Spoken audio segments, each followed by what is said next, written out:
just a guy, a regular, ordinary person.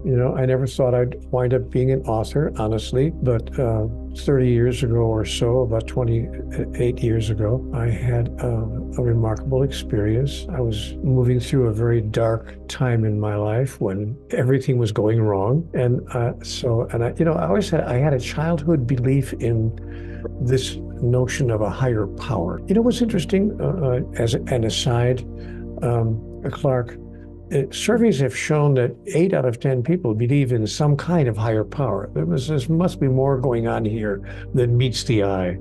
But we can't seem to agree on what that higher power is, or what it wants, or what it does if it doesn't get what it wants, what happens to us if we don't do the right thing. But most people do agree there's some kind of a higher power. Well, I also had that thought. So when I was going through this dark time in my life, I really called out to the higher power. What does it take? What does it take to make life work? What have I done to deserve a life of one struggle after the other, after the other, after the other? Somebody please tell me the rules. I'll play the game if you'll just give me the rule book.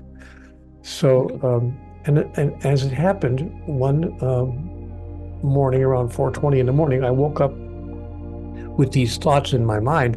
And so I found a yellow legal pad on the coffee table in the living room in front of me. And so I wrote an angry letter just to get my thoughts out. I wrote an angry letter to God. Dear God, with all those questions. What does it take to make life work? And all these angry questions. And then I heard a voice. It almost sounded like there was somebody in the room. Of course, there was nobody there. So I thought, great, now on top of everything else, I'm losing my mind. But the voice moved inside my head and said very gently, Neil, do you really want answers to all of these questions, or are you just venting? And I said, well, I am venting, but if you've got answers, I'd sure as hell like to know what they are. And God said, you are sure as hell about a lot of things, but wouldn't you rather be sure as heaven? And I'm thinking, okay, what's that supposed to mean? And then God gave me answers to all the questions I had asked. And God said, write these down, write these answers down. So I did. I wrote the answers and the questions down, and I let myself engage in what turned into a question and answer session with this voice that I realized soon was the voice of divinity that by the way resides within all of us.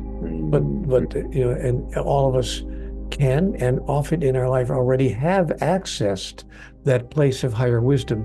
We simply call it something else. We call it women's intuition, or an epiphany, or I had a brilliant idea in the shower stall. I had an incredible idea, or whatever. We don't call it a conversation with God.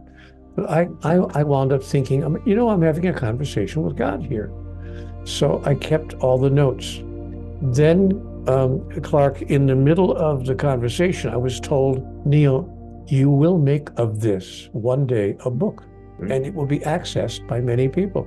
And I thought, that's not going to happen.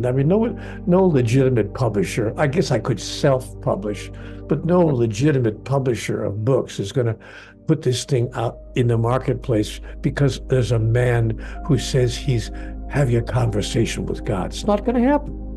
But you know what? I sent my notes. I had them typed up by a stenographer, and I sent my notes, my handwritten notes, to a publisher on a dare. I was daring God, show me.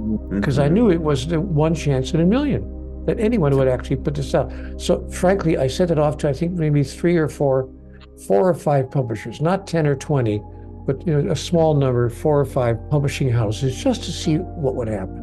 One of those publishers called me about a week later and said, we want to publish this material. I said, no, you must be kidding me, really? They said, no, it's a great novel and it's going to sell a lot of copies.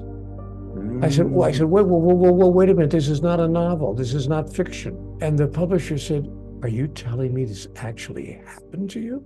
We thought it was a story you made up. I said, no, this actually happened. This is nonfiction. And the publisher said, well, it's not going to sell very many books as a nonfiction. As a novel, it would have sold because it's a very clever idea. But people are not going to believe you actually had God talking back to you and you had a conversation with God. No, we'll be lucky if we sell 500 books, but we're going to put it out anyway because it's interesting material. If nothing else, we're just going to put it out. So I said, well, okay. And you know what? He was right. It didn't sell 500 copies. It sold 5 million. And it wound up being translated into 37 languages. And now, by this time, that was 30 years ago, by now it's sold over 15 million copies. And it's been read in countries around the world. So, Clark, that's my story, and I'm sticking to it.